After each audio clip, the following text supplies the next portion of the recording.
সর্বোচ্চ মাকাম দান করেন। আর আমি এই গ্রামে আমার আম্মা দোয়া নিয়ে আসছে বিগত 65 বছর হবে মনে হয়।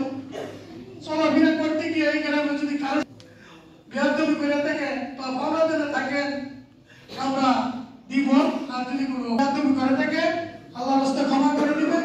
আমিও আমার আম্মার পক্ষ থেকে আমিও আল্লাহর রাস্তায় ক্ষমা করে দিলাম। আসসালামু আলাইকুম ওয়া রাহমাতুল্লাহ ওয়া বারাকাতুহু।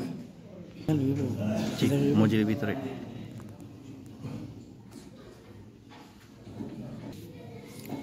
বলো।